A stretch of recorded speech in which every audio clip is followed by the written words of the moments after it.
Lawrence of Arabia is a 1962 epic biographical adventure drama film directed by David Lean and produced by Sam Spiegel through the latter's British company Horizon Pictures and distributed by Columbia Pictures. It was based on the life of T.E. Lawrence and his 1926 book Seven Pillars of Wisdom, also known as Revolt in the Desert. For Lawrence of Arabia introduces Peter O'Toole as Lawrence with Alec Guinness playing Prince Faisal. It also stars Jack Hawkins, Anthony Quinn, Omar Sharif, Anthony Quayle, Claude Rains, Jose Ferrer and Arthur Kennedy. The screenplay was written by Robert Bolt and Michael Wilson. Lawrence of Arabia depicts Lawrence's experiences in the Ottoman provinces of Hejaz and Syria during the First World War, in particular his attacks on Aqaba and Damascus and his involvement in the Arab National Council. Its themes include Lawrence's emotional struggles with the violence inherent in war, his identity, and his divided allegiance between Britain and his newfound comrades within the Arabian desert tribes. In 1963, Lawrence of Arabia was nominated for 10 Oscars at the 35th Academy Awards, winning 7, including Best Picture and Best Director. It also won the Golden Globe Award for Best Motion Picture, Drama and the BAFTA Awards for Best Film and Outstanding British Film. The dramatic score by Maurice Jarre and the Super Panavision 70 cinematography by Freddie Young also won praise from critics. Lawrence of Arabia is widely regarded as one of the greatest films ever made. In 1991, it was deemed culturally, historically, or aesthetically significant by the United States Library of Congress and selected for preservation in the National Film Registry. 5-6 In 1998, the American Film Institute placed Lawrence of Arabia 5th on their list of the greatest American films. In 2007, they placed it 7th on an updated list. The British Film Institute named Lawrence of Arabia the 3rd greatest British film in 1999. In 2004, it was voted the best British film in the Sunday Telegraph's poll of Britain's leading filmmakers. Plot: T.E. Lawrence dies in a motorcycle accident in 1935.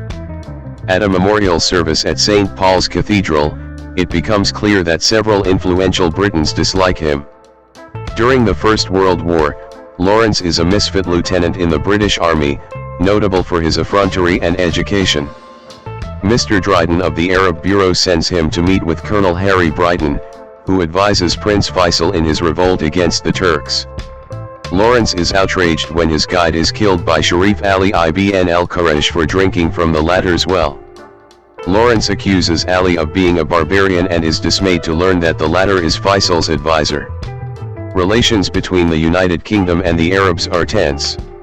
While Britain will supply guns to the Arabs, it will not provide artillery, which would make Faisal an independent force. Brighton asks Faisal to fall back and help the British defend the Suez Canal. Lawrence violates Brighton's orders by encouraging Faisal to attack. Faisal is impressed by Lawrence's familiarity with the Quran and his honesty about British interests in Arabia. Lawrence convinces Faisal to launch a surprise attack on the port of Aqaba to improve his supply lines. Ali protests, as Aqaba is protected from land attacks by the harsh Nafud Desert and the local Turkish enforcer, Hawiyat tribal leader Atta Abu Ta'i. Faisal gives Lawrence just 50 men. Lawrence hires teenage orphans Dud and Faraj as his attendants.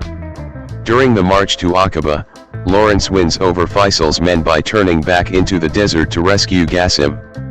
The grateful Arabs give Lawrence traditional clothing. Lawrence convinces Atta to switch sides by promising him a Turkish gold hoard at Aqaba. Lawrence is shaken when he must execute Qasim to prevent a conflict. Lawrence and Atta capture Aqaba, but there is no gold. To placate Atta, Lawrence agrees to ask his superiors in Cairo for more money. Dud is drowned by quicksand along the way. In Cairo, Lawrence perplexes the British officers with his Arab clothes and his insistence that Faraj be treated with the same respect as a British officer. General Edmund Allenby promotes him to major and agrees to back the Arabs with arms and money. Before returning to his desert forces, Lawrence asks Allenby whether the Arabs are correct that the British seek to dominate Arabia and demands artillery for Faisal's army. Allenby lies to him on both counts. Lawrence launches a guerrilla war against the Turks. The American media romanticize Lawrence's exploits and make him famous, as American journalist Jackson Bentley is looking to highlight the more adventurous aspects of war to help draw the United States into the fight. Ali urges Lawrence to slow down, but Lawrence ignores him. Faraj is injured on one raid, and Lawrence kills him to save him from the Turks, who torture their captives. The Turks capture Lawrence while he scouts Iraq. The Turkish bey orders him stripped, ogled, prodded, and beaten and, it is implied, raped. Ali rescues him and nurses him back to health. The experience leaves Lawrence shaken and humbled. Dryden informs Lawrence about the Sykes-Picot Agreement, which will partition the Middle East between Britain and France.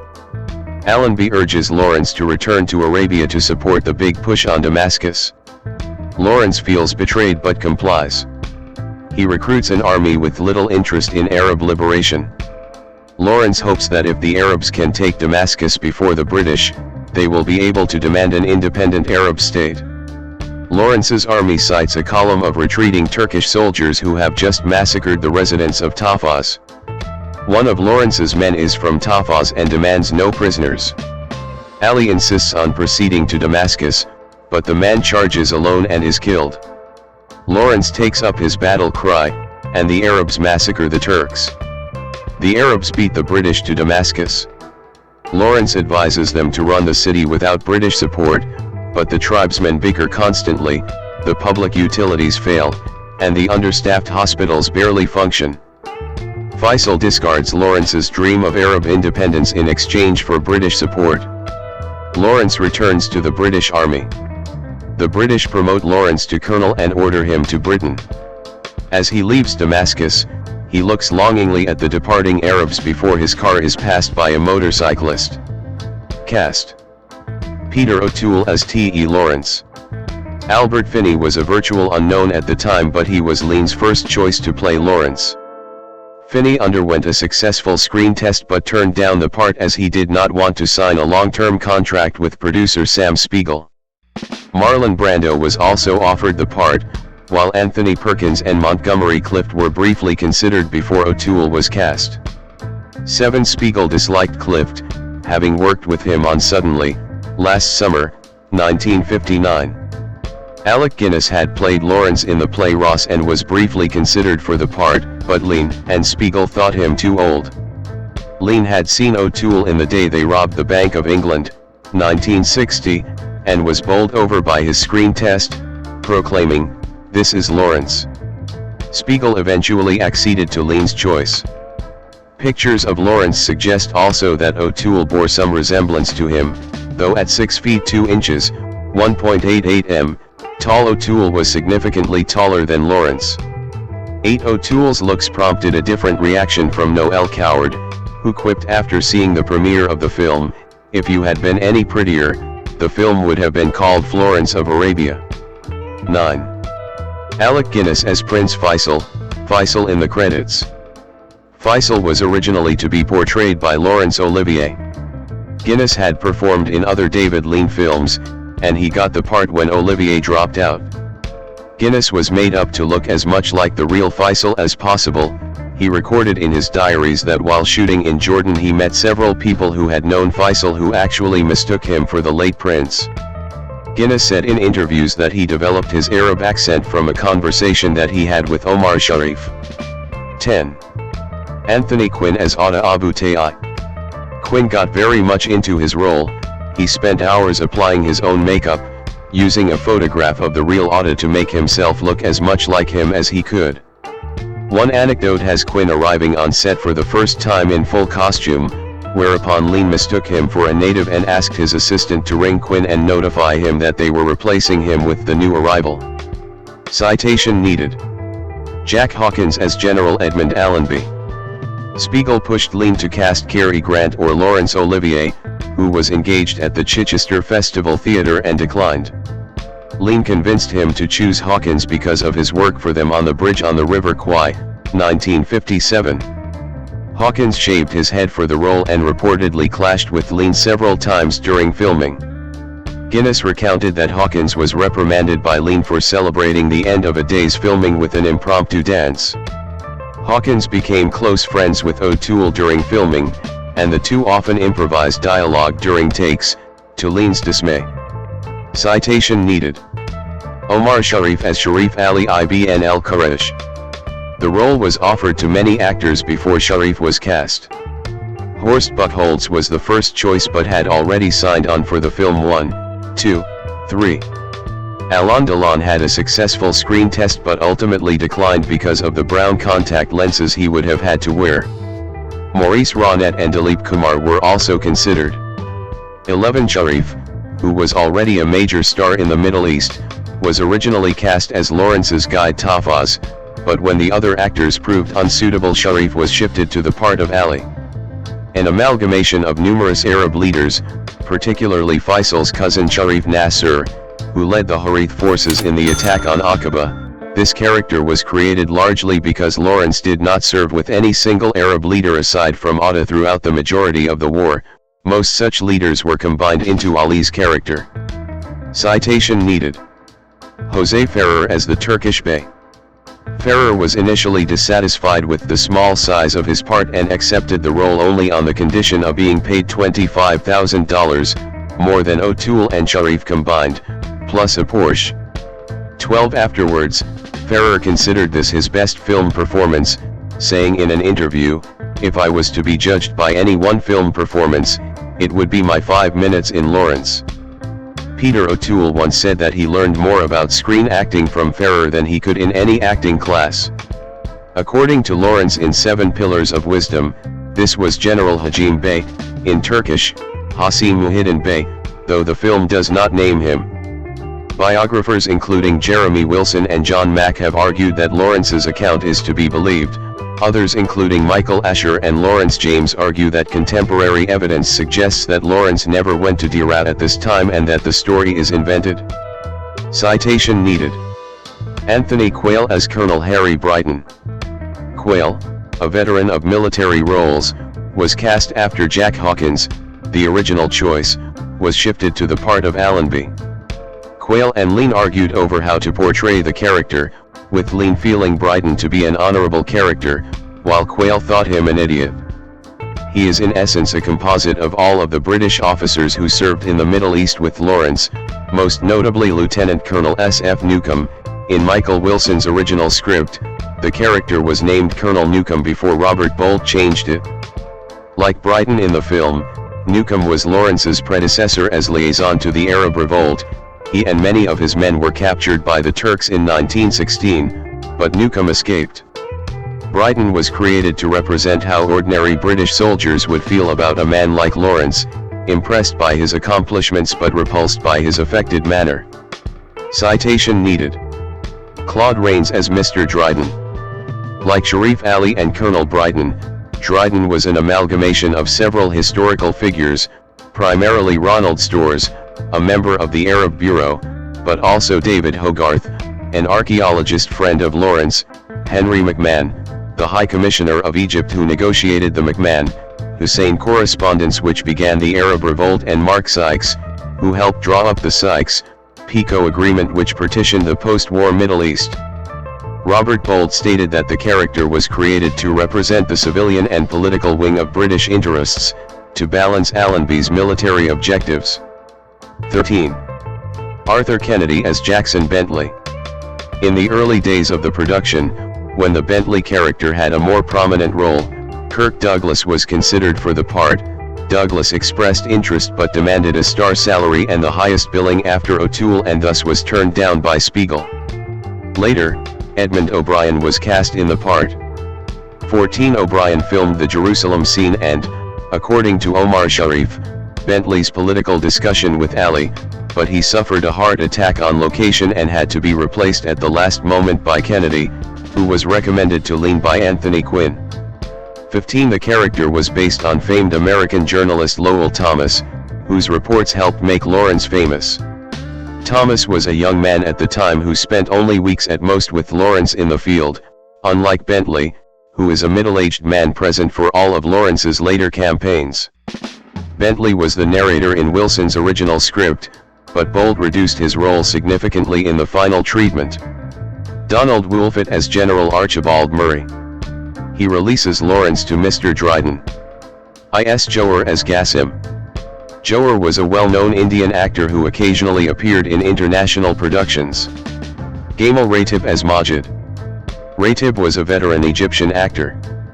His English was not considered good enough, so he was dubbed by an uncredited Robert Riot. Citation needed in the final edit.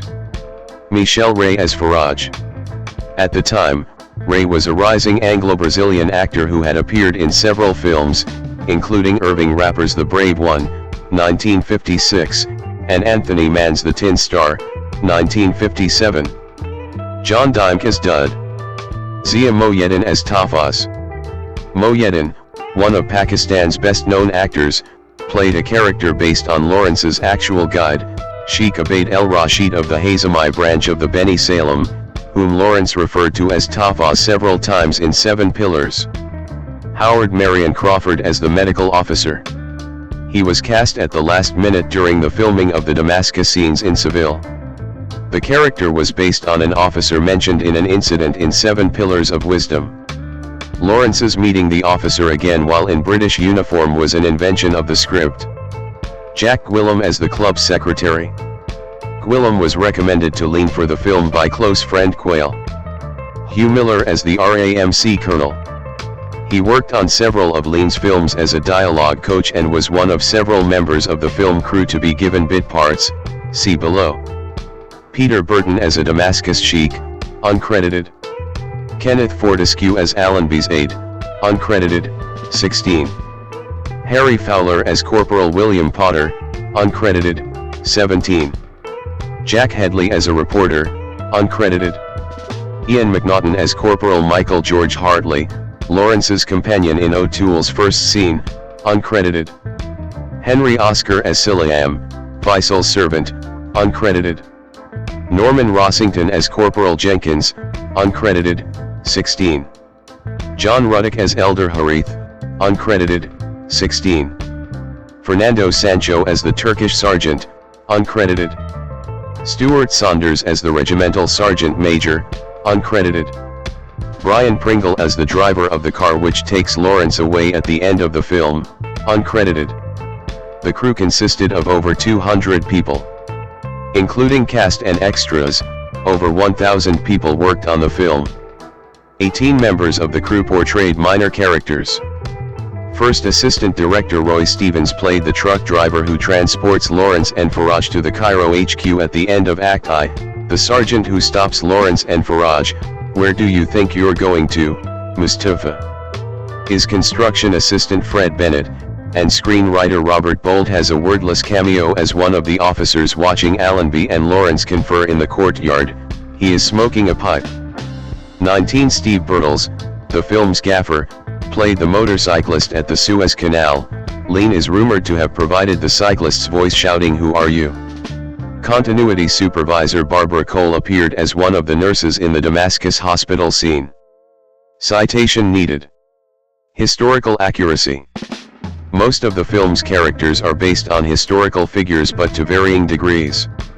Some scenes were heavily fictionalized, such as the Battle of Aqaba, and those dealing with the Arab Council since the council remained more or less in power in Syria until France deposed Faisal in 1920. Little background is provided on the history of the region, the First World War, and the Arab Revolt, probably because of Bolt's increased focus on Lawrence.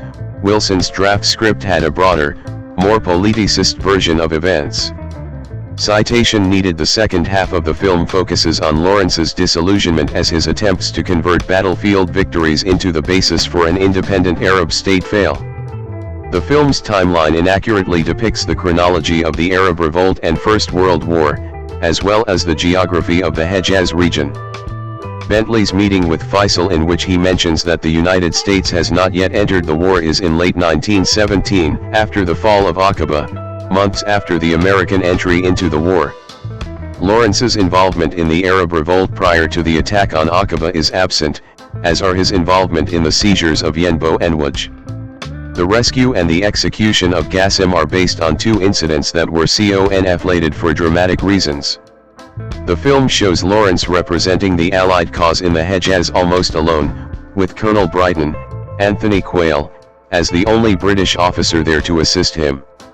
In fact, there were numerous British officers such as Colonel Cyril Wilson, Stuart Newcombe, and Pierce C. Joyce, all of whom arrived before Lawrence began serving in Arabia. 20. There was a French military mission led by Colonel Edouard Bremen serving in the Hejaz, but it is not mentioned in the film. 21. The film shows Lawrence as the originator of the attacks on the Hejaz Railway. The first attacks began in early January 1917, led by officers such as Newcombe. 22. The first successful attack on the Hejaz Railway with a locomotive-destroying Garland mine was led by Major Herbert Garland in February 1917, a month before Lawrence's first attack. 23. The film shows the Hashemite forces consisting of Bedouin guerrillas, but the core of the Hashemite force was the regular Arab army recruited from Ottoman Arab prisoners of war. They wore British-style uniforms with keffiyehs and fought in conventional battles. 24. The film makes no mention of the Sharafian army and leaves the viewer with the impression that the Hashemite forces were composed exclusively of Bedouin irregulars. Representation of Lawrence. Peter O'Toole as T.E. Lawrence. Many complaints about the film's accuracy concern the characterization of Lawrence. The perceived problems with the portrayal begin with the differences in his physical appearance. The 6 feet 2 in, 1.88 m, Peter O'Toole was almost 9 in, 23 centimeters, taller than the 5 feet 5 in, 1.65 m, Lawrence 25 and extended to his behavior. The screenwriters depict Lawrence as an egotist. Citation needed. It is not clear to what degree Lawrence sought or shunned attention, as evidenced by his use of various assumed names after the war. Even during the war, Lowell Thomas wrote in with Lawrence in Arabia that he could take pictures of him only by tricking him, although Lawrence later agreed to pose for several photos for Thomas's stage show. Thomas's famous comment that Lawrence had a genius for backing into the limelight suggests that his extraordinary actions prevented him from being as private as he would have liked, or may suggest that Lawrence made a pretense of avoiding the limelight but subtly placed himself at center stage. Others who point to Lawrence's writings to support the argument that he was egotistical. Lawrence's sexual orientation remains a controversial topic among historians. Bolt's primary source was ostensibly Seven Pillars, but the film's portrayal seems informed by Richard Aldington's Biographical Inquiry, 1955, which posited Lawrence as a pathological liar and exhibitionist as well as a homosexual. That is opposed to his portrayal in Ross as a physically and spiritually broken recluse. 26 historians like B. H. Liddell Hart disputed the film's depiction of Lawrence as an active participant in the attack and slaughter of the retreating Turkish columns who had committed the Tahfaz massacre, but most current biographers accept the film's portrayal as reasonably accurate. The film shows that Lawrence spoke and read Arabic, could quote the Quran and was reasonably knowledgeable about the region. It barely mentions his archaeological travels from 1911 to 1914 in Syria and Arabia and ignores his espionage work, including a pre-war topographical survey of the Sinai Peninsula and his attempts to negotiate the release of British prisoners at Kut, Mesopotamia, in 1916. Lawrence is made aware of the Sykes-Picot Agreement very late in the story and is shown to be appalled by it, but he may well have known about it much earlier while he fought with the Arabs. 27. Lawrence's biographers have a mixed reaction towards the film.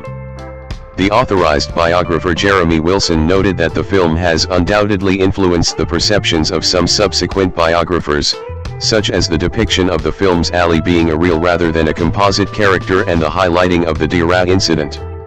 28. The film's historical inaccuracies, in Wilson's view, are more questionable than should be allowed under normal dramatic license. Liddell Hart criticized the film and engaged Bolt in a lengthy correspondence over its portrayal of Lawrence. 29.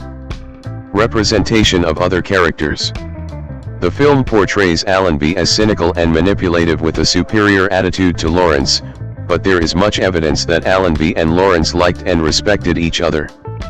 Lawrence once said that Allenby was an admiration of mine, and later that he was physically large and confident and morally so great that the comprehension of our littleness came slow to him. 3031 The fictional Allenby's words at Lawrence's funeral in the film stand in contrast to the real Allenby's remarks upon Lawrence's death. I have lost a good friend and a valued comrade. Lawrence was under my command, but, after acquainting him with my strategical plan, I gave him a free hand. His cooperation was marked by the utmost loyalty, and I never had anything but praise for his work, which, indeed, was invaluable throughout the campaign. 32. Allenby spoke highly of him numerous times, and much to Lawrence's delight publicly endorsed the accuracy of 7 pillars of wisdom. Although Allenby manipulated Lawrence during the war, their relationship lasted for years afterwards, indicating that in real life they were friendly, if not close.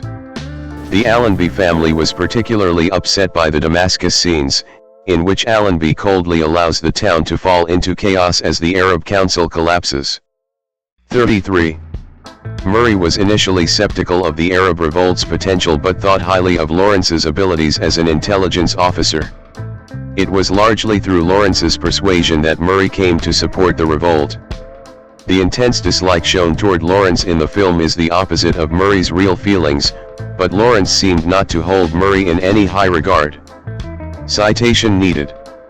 The depiction of Atta Abu Ta'i as a man interested only in loot and money is at odds with the historical record. Although Atta at first joined the revolt for monetary reasons, he became a steadfast supporter of Arab independence, notably after Aqaba's capture. Despite repeated bribery attempts by the Turks, he took their money but remained loyal to the revolt and went so far as to knock out his false teeth, which were Turkish-made. He was present with Lawrence from the beginning of the Aqaba expedition and helped to plan it, along with Lawrence and Prince Faisal. Faisal was not the middle-aged man depicted, as he was in his early 30s. Faisal and Lawrence respected each other's capabilities and intelligence and worked well together. 34. The reactions of those who knew Lawrence and the other characters cast doubt on the film's veracity. The most vehement critic of its accuracy was Professor A. W. Lawrence, T.E. Lawrence's younger brother and literary executor, who had sold the rights to 7 Pillars of Wisdom to Spiegel for £25,000 and went on a campaign in the United States and Britain to denounce the film. He said, "I should not have recognized my own brother." In one pointed talk show appearance, he remarked that he had found the film pretentious and false and that his brother was one of the nicest, kindest, and most exhilarating people I've known. He often appeared cheerful when he was unhappy. Later, he said to the New York Times, "The film is a psychological recipe. Take an ounce of narcissism, a pound of exhibitionism, a pint of sadism, a gallon of bloodlust and a sprinkle of other aberrations and stir well." Lowell Thomas was critical of the portrayal of Lawrence and of most of the film's characters and believed that the train attack scenes were the only reasonably accurate aspect of the film. Criticisms were not restricted to Lawrence. Allenby's family lodged a formal complaint against Columbia about his portrayal. Descendants of Atta Abu Ta'i and Sharif Nasser, upon whom the film's Ali was partially based, went further by suing Columbia.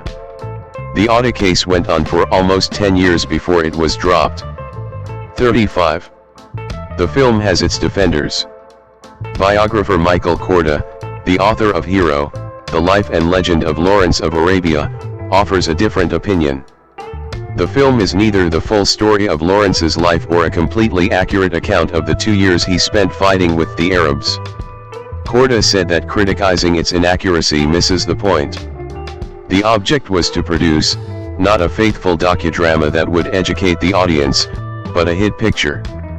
36 Stephen E. Tabashnik goes further than Korda by arguing that the film's portrayal of Lawrence is appropriate and true to the text of 7 Pillars of Wisdom. 37 David Murphy, historian, and author of the 2008 book The Arab Revolt, wrote that although the film was flawed with inaccuracies and omissions, it was a truly epic movie and is rightly seen as a classic. 38. Production. Background and pre-production.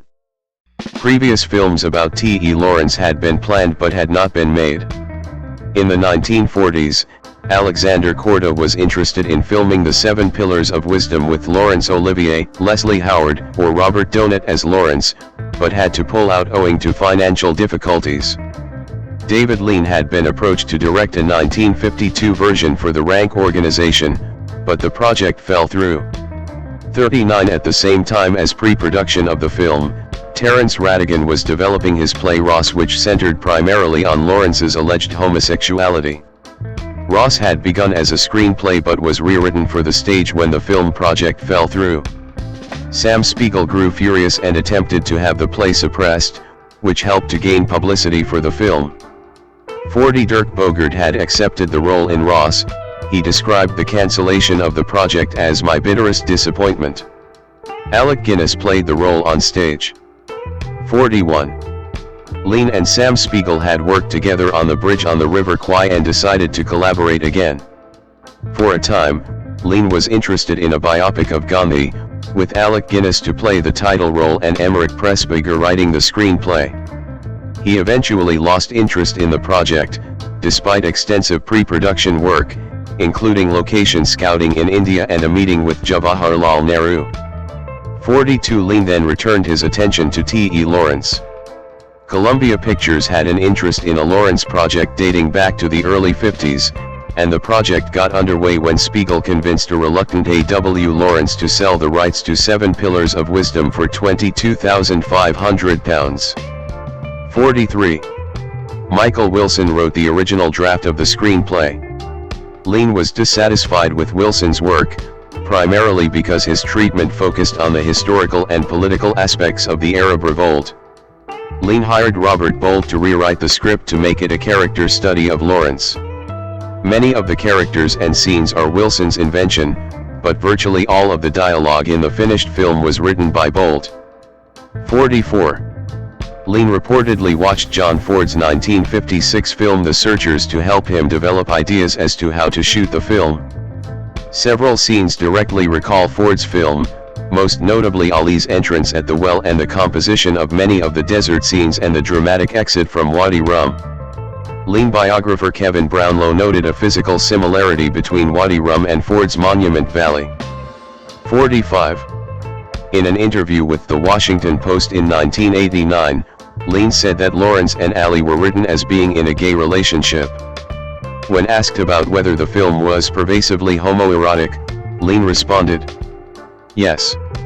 Of course it is. Throughout. I'll never forget standing there in the desert once, with some of these tough Arab buggers, some of the toughest we had, and I suddenly thought, he's making eyes at me. And he was. So it does pervade it, the whole story, and certainly Lawrence was very if not entirely homosexual. We thought we were being very daring at the time, Lawrence and Omar, Lawrence and the Arab boys." 46. Lean also compared Ali and Lawrence's romance in the film to the relationship of the two main characters in his 1945 film Brief Encounter. 47. Filming. The Plaza de España, Seville appeared as Britain's Egyptian Expeditionary Force headquarters in Cairo, which included the Officers' Club. The film was made by Horizon Pictures and distributed by Columbia Pictures. Principal photography began on May 15, 1961 and ended on September 21, 1962. 48 The desert scenes were shot in Jordan and Morocco and Almeria and Donana in Spain. It was originally to be filmed entirely in Jordan. The government of King Hussein was extremely helpful in providing logistical assistance, location scouting, transport and extras. Hussein visited the set several times during production and maintained cordial relationships with cast and crew. The only tension occurred when Jordanian officials learned that English actor Henry Oscar did not speak Arabic but would be filmed reciting the Quran. Permission was granted only on condition that an imam be present to ensure that there were no misquotations. 49. Lean planned to film in Aqaba and the archaeological site at Petra, which Lawrence had been fond of as a place of study. The production had to be moved to Spain due to cost and outbreaks of illness among the cast and crew before these scenes could be shot. The attack on Aqaba was reconstructed in a dried riverbed in Playa del Algarrobico, southern Spain, at 37°125 and 1°5253 W. It consisted of more than 300 buildings and was meticulously based on the town's appearance in 1917. The execution of Gassim, the train attacks, and Dira exteriors were filmed in the Almeria region, with some of the filming being delayed because of a flash flood. The Sierra Nevada mountains filled in for A's Rock, Lawrence's winter quarters. The city of Seville was used to represent Cairo, Jerusalem, and Damascus, with the appearance of Casa de Pilatos, the Alcazar of Seville and the Plaza de España. All of the interiors were shot in Spain, including Lawrence's first meeting with Faisal and the scene in Atta's tent. The Tahfaz massacre was filmed in Ouarzazate, Morocco, with Moroccan soldiers substituting for the Turkish army. Lean could not film as much as he wanted because the soldiers were uncooperative and impatient. 50. The film's production was frequently delayed because shooting commenced without a finished script.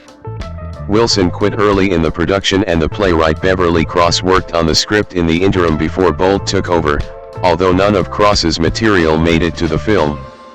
When Bolt was arrested for taking part in an anti-nuclear weapons demonstration, Spiegel had to persuade him to sign a reconnaissance of good behavior to be released from jail and continue working on the script. Citation needed. The Mudahar Pavilion of the Parque de Maria Luisa in Seville appeared as Damascus. O'Toole was not used to riding camels and found the saddle to be uncomfortable. During a break in filming, he bought a piece of foam rubber at a market and added it to his saddle. Many of the extras copied the idea and sheets of the foam can be seen on many of the horse and camel saddles. The Bedouin nicknamed O'Toole Abu Isfanjay, meaning father of the sponge. 51 During the filming of the Aqaba scene, O'Toole was nearly killed when he fell from his camel, but it stood over him, preventing the extras' horses from trampling him. Coincidentally, a very similar mishap befell the real Lawrence at the Battle of Abu el-Lisl in 1917. 52. Super Panavision technology was used to shoot the film, meaning that spherical lenses were used instead of anamorphic ones, and the image was exposed on a 65mm negative, then printed onto a 70mm positive to leave room for the soundtracks. Rapid cutting was more disturbing on the widescreen, so filmmakers had to apply longer and more fluid takes. Shooting such a wide ratio produced some unwanted effects during projection, such as a peculiar flutter effect, a blurring of certain parts of the image. To avoid the problem, the director often had to modify blocking, giving the actor a more diagonal movement, where the flutter was less likely to occur. 53 Lean was asked whether he could handle cinemascope. If one had an eye for composition, there would be no problem. 54. O'Toole did not share Lawrence's love of the desert and stated in an interview, "I loathe it." 55. Music. Main article, Lawrence of Arabia, soundtrack. The film score was composed by Maurice Jarre, little known at the time and selected only after both William Walton and Malcolm Arnold had proved unavailable. Jarre was given just 6 weeks to compose 2 hours of orchestral music for Lawrence. 56 The score was performed by the London Philharmonic Orchestra. Sir Adrian Boult is listed as the conductor of the score in the film's credits, but he could not conduct most of the score, due in part to his failure to adapt to the intricate timings of each cue, and Jarre replaced him as the conductor. The score went on to garner Jarre his first Academy Award for Music Score Substantially Original 57, and it is now considered one of the greatest scores of all time, ranking number 3 on the American Film Institute's top 25 film scores. 58. Producer Sam Spiegel wanted to create a score with 2 themes to show the Eastern and British side for the film. It was intended for Soviet composer Aram Khachaturian to create one half and British composer Benjamin Britten to write the other. 59. The original soundtrack recording was originally released on Colpix Records, the records division of Columbia Pictures, in 1962. A remastered edition appeared on Castle Music, a division of the Sanctuary Records Group, on August 28, 2006. Citation needed. Kenneth Alford's March the Voice of the Guns, 1917, is prominently featured on the soundtrack. A complete recording of the score was not heard until 2010 when Tadlow Music produced a CD of the music, with Nick Raine conducting the City of Prague Philharmonic Orchestra from scores reconstructed by Lee Phillips. 60. Release. Theatrical run. The film premiered at the Odeon Leicester Square in London on December 10, 1962 and was released in the United States on December 16, 1962. Jordan banned the film for what was felt to be a disrespectful portrayal of Arab culture. 8. Egypt, Omar Sharif's home country, was the only Arab nation to give the film a wide release, where it became a success through the endorsement of President Gamal Abdel Nasser, who appreciated the film's depiction of Arab nationalism. 61. Theatrical poster from 1962 during the film's release. The original release ran for about 222 minutes, plus overture, intermission, and exit music. A post-premiere memo, December 13, 1962, noted that the film was 24,987.5 feet, 7,616.2 m, of 70mm film, or 19,990 feet, 6,090 m, of 35mm film. With 90 feet, 27 m, of 35mm film projected every minute, this corresponds to exactly 222.11 minutes.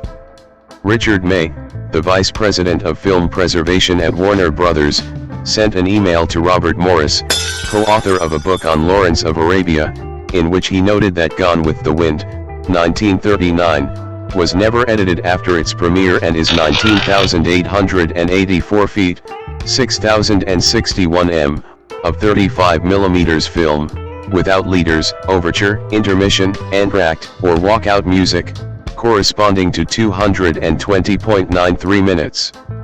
Citation needed. Thus, Lawrence of Arabia is slightly more than 1 minute longer than Gone with the Wind and is, therefore, the longest movie ever to win a Best Picture Oscar.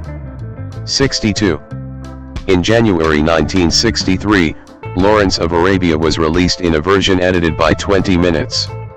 63. In the United States, the film was released in 5 key cities: New York, Los Angeles, Philadelphia, Boston, and Miami Beach. By February 1963, the film expanded into 6 more reserved seating engagements. 64. From October 9, 1963 it started to open at 1,000 theaters in the United States on a non-reserved seat basis. 65. When it was re-released in 1971, an even shorter cut of 187 minutes was presented. 63. The first round of cuts was made at the direction and even insistence of David Lean, to assuage criticisms of the film's length and increase the number of showings per day. However, during the 1989 restoration, he passed blame for the cuts onto deceased producer Sam Spiegel. 66-67. In addition, a 1966 print was used for initial television and video releases, which accidentally altered a few scenes by reversing the image. 68. The film was screened out of competition at the 1989 Cannes Film Festival 69 and at the 2012 Karlovy Vary International Film Festival. 70. Lawrence of Arabia was re-released theatrically in 2002 to celebrate the film's 40th anniversary. 71. Restored Director's Cut. A restored version was undertaken by Robert A. Harris and Jim Paynton under the supervision of David Lean. It was released in 1989 with a 216-minute length, plus overture, intermission, and exit music. Most of the cutscenes were dialogue sequences, particularly those involving General Allenby and his staff. 2 scenes were excised: Brighton's briefing of Allenby in Jerusalem before the Dira scene and the British staff meeting in the field tent, and the Allenby briefing scene has still not been entirely restored. Much of the missing dialogue involves Lawrence's writing of poetry and verse, alluded to by Allenby in particular, saying the last poetry general we had was Wellington. The opening of Act 2 existed in only fragmented form, where Faisal is interviewed by Bentley, as well as the later scene in Jerusalem where Allenby convinces Lawrence not to resign. Both scenes were restored to the 1989 re-release. Some of the more graphic shots of the Tafaz massacre scene were also restored, such as the lengthy panning shot of the corpses in Tafaz and Lawrence shooting a surrendering Turkish soldier. Citation needed. Most of the missing footage is of minimal import, supplementing existing scenes. One scene is an extended version of the Dira torture sequence, which makes Lawrence's punishment more overt. Other scripted scenes exist, including a conversation between Atta and Lawrence immediately after the fall of Aqaba, a brief scene of Turkish officers noting the extent of Lawrence's campaign and the Battle of Petra, later reworked into the first train attack, but these scenes were probably not filmed. Living actors dubbed their dialogue, and Jack Hawkins's dialogue was dubbed by Charles Gray, who had provided Hawkins' voice for several films after Hawkins developed throat cancer in the late 1960s. 72 A full list of cuts can be found at the IMDb. 73 reasons for the cuts of various scenes can be found in Lean's notes to Sam Spiegel, Robert Bolt, and N.V. Coates. 74 The film runs 227 minutes, 216 minutes of proper film plus 11 minutes of overture, intermission, and exit music, in the most recent director's cut available on Blu-ray disc and DVD. 75. Home media. The initial home video release of the film was in pan and scan and lacked the full vertical height. After the film was restored in 1989, the Criterion Collection issued 2 Laserdisc editions, one in CAV and one in CLV. RCA/Columbia Pictures also issued a movie-only widescreen release of this restoration on Laserdisc. 76. Lawrence of Arabia has been released in 5 different DVD editions, including an initial release as a 2-disc set, 2001, 77 followed by a shorter single-disc edition, 2002, 78 a high-resolution version of the director's cut with restored scenes, 2003, issued as part of the Superbit series, as part of the Columbia Best Pictures collection, 2008, and in a fully restored special edition of the director's cut, 2008. 79. Martin Scorsese and Steven Spielberg helped restore a version of the film for a DVD release in 2000. 80. New restoration, Blu-ray, and theatrical re-release. An 8K scan/4K intermediate digital restoration was made for Blu-ray and theatrical re-release 81 during 2012 by Sony Pictures to celebrate the film's 50th anniversary. 82 The Blu-ray edition of the film was released in the United Kingdom on September 10, 2012 and in the United States on November 13, 2012. 83. According to Grover Crisp, Executive VP of Restoration at Sony Pictures, the new 8K scan has such high resolution that it showed a series of fine concentric lines in a pattern reminiscent of a fingerprint near the top of the frame. This was caused by the film emulsion melting and cracking in the desert heat during production. Sony had to hire a third party to minimize or eliminate the rippling artifacts in the new restored version. 81 The digital restoration was done by Sony Colorworks de Prasad Studios and MTI Film. 84. A 4K digitally restored version of the film was screened at the 2012 Cannes Film Festival 85-86 at the 2012 Karlovy Vary International Film Festival 87 at the Vijayanla Internacional de Cinema 88 in Recife, Brazil, and at the 2013 Cinequest Film and Creativity Festival in San Jose, California. 89.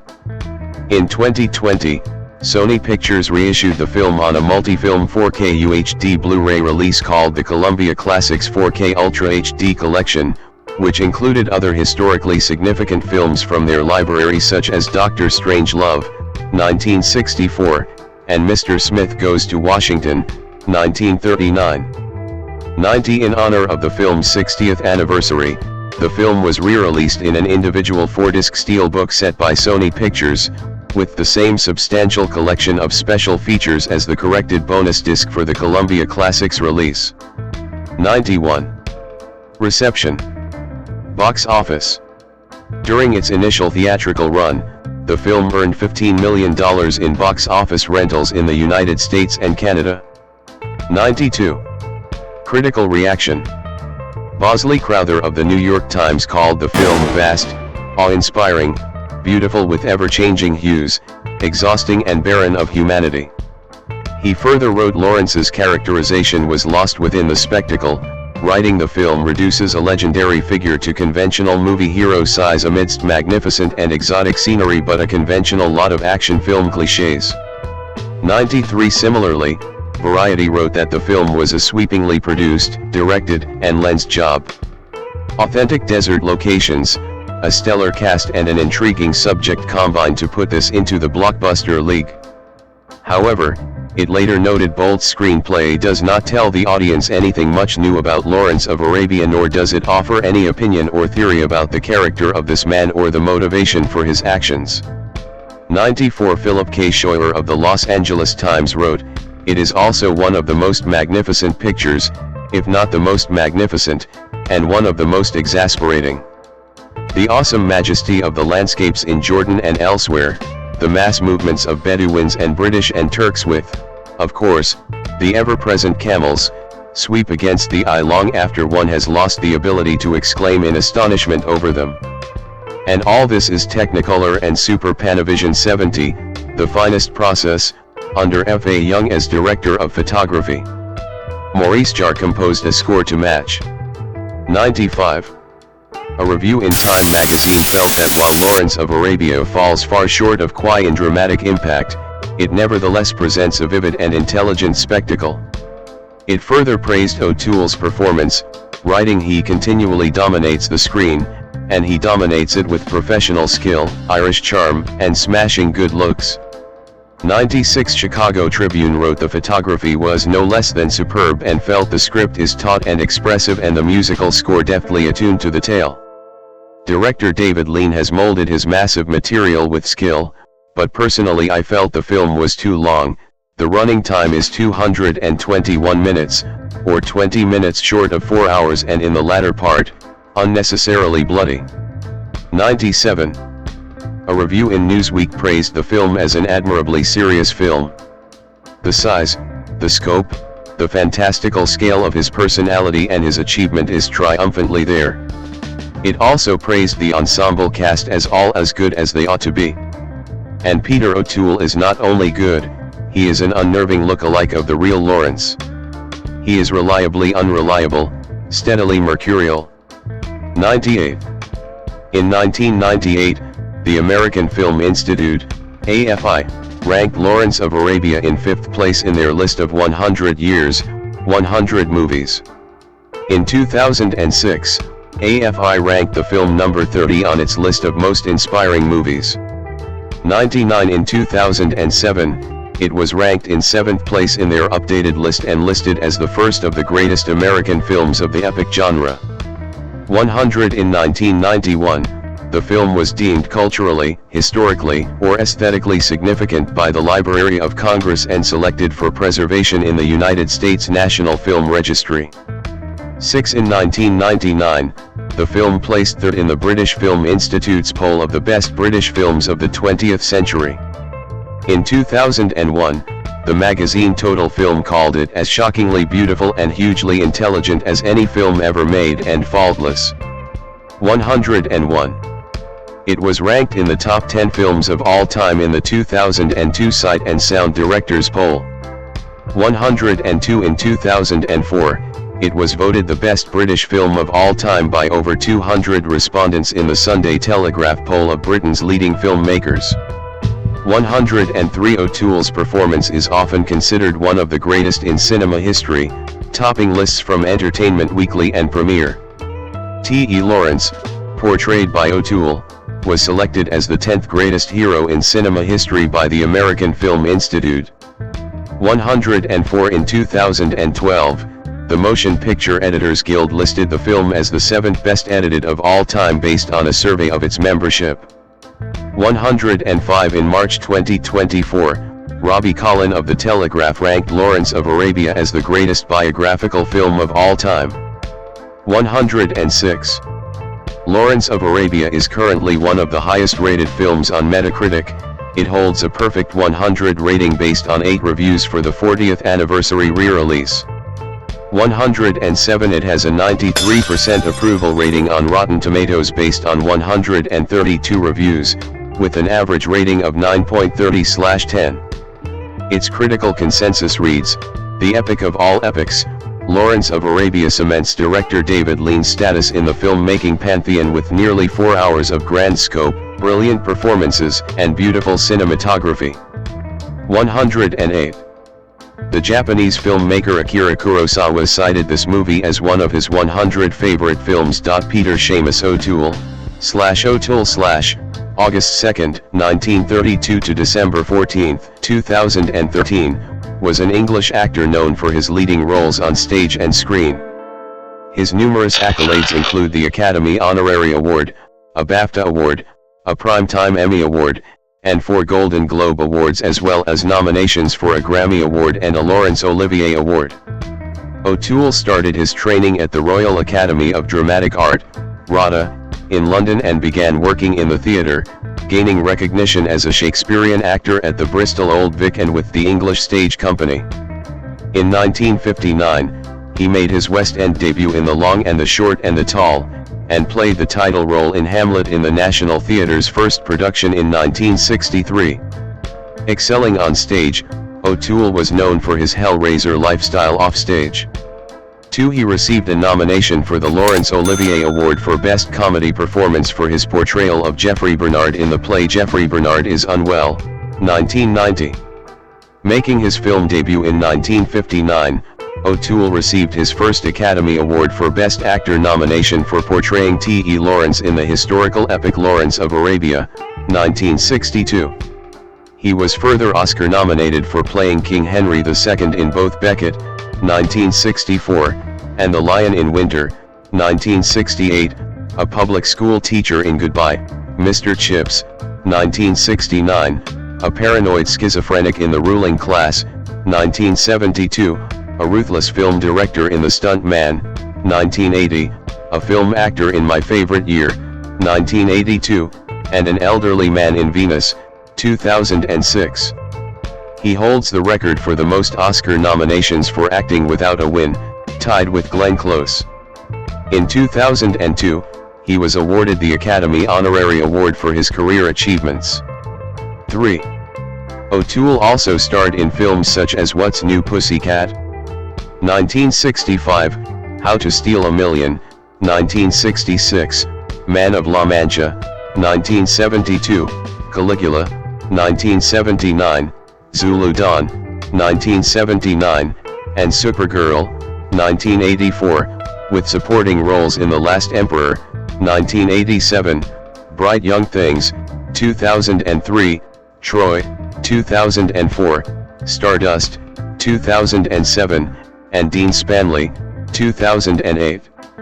He voiced Anton Ego, the restaurant critic in Pixar's animated film Ratatouille, 2007. On television, he received the Primetime Emmy Award for Outstanding Supporting Actor in a Limited Series or Movie for his portrayal of Bishop Pierre Cauchon in the CBS miniseries Joan of Arc, 1999. He was Emmy-nominated for his performances as Lucius Flavius Silva in the ABC miniseries Masada, 1981, and Paul von Hindenburg in the miniseries Hitler, The Rise of Evil, 2003. Early life and education. Peter Seamus O'Toole was born on August 2, 1932, the son of Constance Jane Elliott, née Ferguson, a Scottish nurse for and Patrick Joseph Spats O'Toole, an Irish medal plater, football player, and bookmaker. 5678 O'Toole claimed he was not certain of his birthplace or date, stating in his autobiography that he accepted August 2 as his birth date but had birth certificates from England and Ireland. The birth certificate recorded at the Leeds General Register Office says he was born at St James's University Hospital in Leeds, Yorkshire, England, on August 2, 1932. 1. O'Toole had an elder sister named Patricia and grew up in the South Leeds suburb of Hunslet. When he was 1 year old, his family began a 5-year tour of major racecourse towns in northern England. He and his sister were brought up in their father's Catholic faith. 9. O'Toole was evacuated from Leeds early in the Second World War and went to a Catholic school for 7 or 8 years, St. Joseph's Secondary School in Hunslet, Leeds. 11. He later said, "I used to be scared stiff of the nuns, their whole denial of womanhood, the black dresses and the shaving of the hair was so horrible, so terrifying. Of course, that's all been stopped. They're sipping gin and tonic in the Dublin pubs now, and a couple of them flashed their pretty ankles at me just the other day." 12. O'Toole studied at the Royal Academy of Dramatic Art, RADA, in London from 1952 to 1954. Upon leaving school, O'Toole obtained employment as a trainee journalist and photographer on the Yorkshire Evening Post 13 until he was called up for national service as a signaller in the Royal Navy. 14. As reported in a radio interview in 2006 on NPR, he was asked by an officer whether he had something he had always wanted to do. His reply was that he had always wanted to try being either a poet or an actor. 15. He attended the Royal Academy of Dramatic Art, RADA, in London from 1952 to 1954 on a scholarship. This came after being rejected by the Abbey Theatre's drama school in Dublin by the director Ernest Blythe, because he could not speak the Irish language. 16. At RADA, he was in the same class as Albert Finney, Alan Bates, and Brian Bedford. 17. O'Toole described this as the most remarkable class the Academy ever had, though we weren't reckoned for much at the time. We were all considered dotty. 18. Acting career. 1954 to 1961, early work and rise to prominence. O'Toole began working in the theatre, gaining recognition as a Shakespearean actor at the Bristol Old Vic and with the English Stage Company, before making his television debut in 1954. He played a soldier in an episode of The Scarlet Pimpernel in 1954. He was based at the Bristol Old Vic from 1956 to 1958, appearing in productions of King Lear, The Recruiting Officer, Major Barbara, Othello, and The Slave of Truth, all 1956. He was Henry Higgins in Pygmalion, Lysander in A Midsummer Night's Dream, Uncle Gustav in O My Papa, 19 and Jimmy Porter in Look Back in Anger, all 1957. O'Toole was Tanner in Shaw's Man and Superman, 1958, a performance he reprised often during his career. Citation needed. He was also in Hamlet, The Holiday, Amphitryon 38, and Waiting for Godot, as Vladimir, all 1958. He hoped The Holiday would take him to the West End, but it ultimately folded in the provinces. During that show he met Jeanne Phillips, who became his first wife. 20. O'Toole continued to appear on television, being in episodes of Armchair Theatre, The Pier, 1957, and BBC Sunday Night Theatre, The Laughing Woman, 1958, and was in the TV adaptation of The Castiglione Brothers, 1958. He made his London debut in a musical, Oh, My Papa. 21. He gained fame on the West End in the play The Long and the Short and the Tall, performed at the Royal Court beginning in January 1959. His co-stars included Robert Shaw and Edward Judd, and it was directed by Lindsay Anderson. O'Toole reprised his performance for television on Theatre Night in 1959, although he did not appear in the 1961 film version. The show transferred to the West End in April and won O'Toole Best Actor of the Year in 1959. 22. O'Toole was in much demand. He reportedly received 5 offers of long-term contracts but turned them down. 21. His first role was a small role in Disney's version of Kidnapped, 1960, playing the bagpipes opposite Peter Finch. 23. His second feature was The Savage Innocents, 1960, with Anthony Quinn for director Nicholas Ray, although his voice was dubbed by that of another actor. 24. With his then wife Jeanne Phillips he did Siobhan, The King's Daughter, 1960, for TV. In 1960 he had a 9-month season at the Royal Shakespeare Company in Stratford, appearing in The Taming of the Shrew, as Petruchio, The Merchant of Venice, as Shylock, and Troilus and Cressida, as Thersites. He could have made more money in films but said you've got to go to Stratford when you've got the chance. 25. O'Toole had been seen in The Long and the Short and the Tall by Jules Buck, who later established a company with the actor.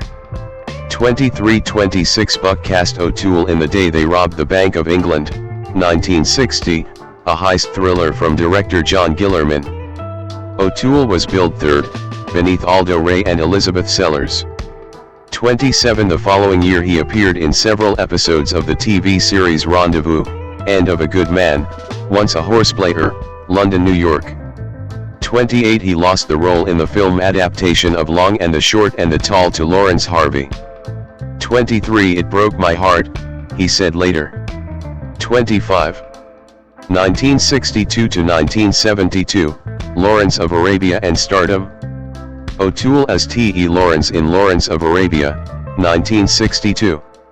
O'Toole's major break came in November 1960 when he was chosen to play the eponymous hero T.E. Lawrence in Sir David Lean's epic Lawrence of Arabia, 1962, after Albert Finney reportedly turned down the part. 29 The role introduced him to a global audience and earned him the first of his 8 nominations for the Academy Award for Best Actor. He received the BAFTA Award for Best British Actor. His performance was ranked number 1 in Premiere Magazine's list of the 100 greatest performances of all time. 30 In 2003, Lawrence as portrayed by O'Toole was selected as the 10th greatest hero in cinema history by the American Film Institute. 31 Janet Maslin of the New York Times wrote in 1989 the then unknown Peter O'Toole, with his charmingly diffident manner and his hair and eyes looking unnaturally gold and blue, accounted for no small part of this film's appeal to impressionable young fans. 32. O'Toole played Hamlet under Laurence Oliver's direction in the premiere production of the Royal National Theatre in 1963. 33 The casting of O'Toole as the Dane was met with some controversy, with Michael Gambon describing him as a god with bright blonde hair. On playing the role, O'Toole stated he was sick with nerves, adding, "If you want to know what it's like to be lonely, really lonely, try playing Hamlet."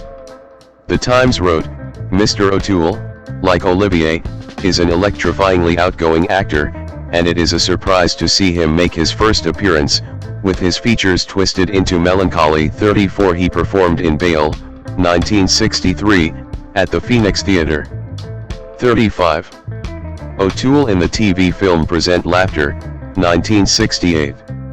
Even prior to the making of Lawrence of Arabia, O'Toole announced he wanted to form a production company with Jules Buck.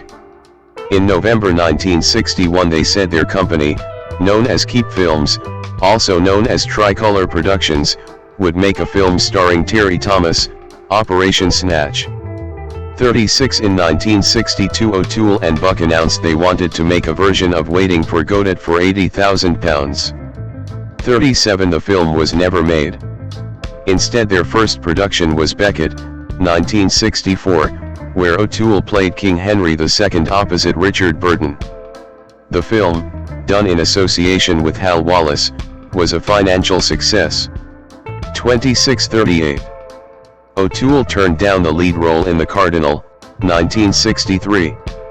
21 Instead he and Buck made another epic, Lord Jim, 1965, based on the novel by Joseph Conrad directed by Richard Brooks.